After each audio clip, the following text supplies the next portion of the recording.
बिस्मिल्लाहिर्रहमानिर्रहीम ټولو نه مخکې او چمکني ټي وي به ډېر شکریا ادا کوم چې موقع راکو د خبرو او بل ډېر زبردست چمکني سپر لیګ وشو چې کوم دا ذاکر دی او باچا دی کنډک کړی او د دې ما په خیال فرست ټایم و چې یو لیګ سپا جوړ کو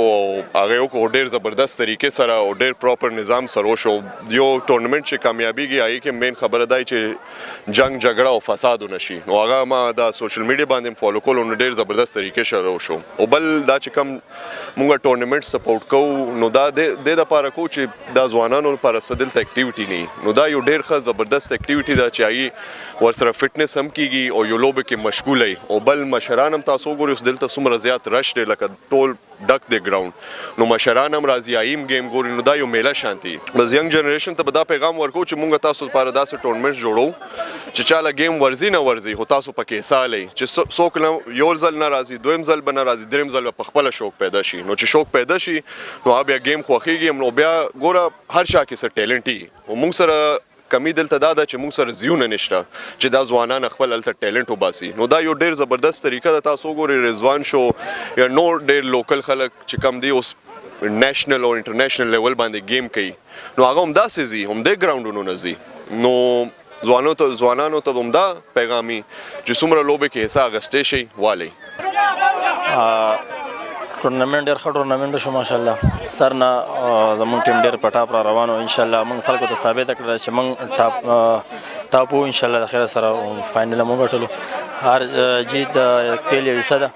هغه هم خواري وکړله پوه شو موږ هم خواري وکړو خو چونکې که زموږ کسانو ډېره خواري وکړه نو فاینل زموږ په نوم باندې شو بل چې ټورنمنټ څه طریقې سره وشو نو زموږ دومره امید نه و ډېر ښه طریقې سره وشو پوه شو الله دې دې دغه رنګ عمر او زندګي ورکړي چې دغه رنګ ټورنمنټ ارګنایز کوي د دې کلاړیانو لپاره سر ته دغه په خیر خیرت رسي د ټول نه پهله خو تاسو شکریا ادا کوو چې تاسو راځئ زموږ هر یو اکټیویټي له تاسو شکریا ادا کوو هغې نه بعد چمکني سوپر لیګ سیزن 6 چې کوم ارګنایزر فیاض او ورسره د بادشاهانو د هغې کابینه د هغې ته مبارکباد پیش کوو شفیع د ایم آر ایس ټیم کیپټن چې ډېر آوټسټینډینګ پرفارمنس ورکړل په ټورنمنټ کې ډېر کلاس ټیم یو او ډیزروینګ ټیم و هماغه رنګ کې پرفارمنس ورکړل فاینل وګټلو هارډ لک بیسټ 11 ته سوکنو ټیم و هارډ لک هغې پرفارمنس ورکړل خو بس دی د هغې نه ښه شول نو ښه پرفارمنس ورکړل دا زموږ سوکنو کرکټ دپاره نیک شګونو چې زرخاني پندو شهید آباد څومره علاقې هغې پلیئرز راغل سپانسرز راغلو سی ایس ال کې ډېر په خوش دغه سره تعاون وکړو نو موږ د دې شکریا هم ادا کوو انشاءالله امید دی داسې اکټیویټیز به انشاءالله بیا هم کېږي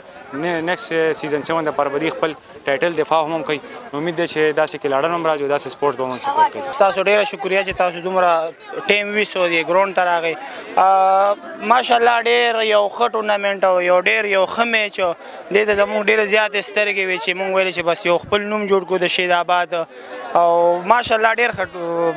میچ شو کراوډ هم ښه او عوام هم ماشاءالله موږ سره ډېر سپورټ یې وکړو د ټولو ډېره شکریا ادا کوم زموږ ماشاءالله کلاړیانو هم ډېر میچ کولو چې مثال ښه په لاړ شو ښه وینینګ وکړو د خیره نو ماشاءالله ډېر ښه سیسټم و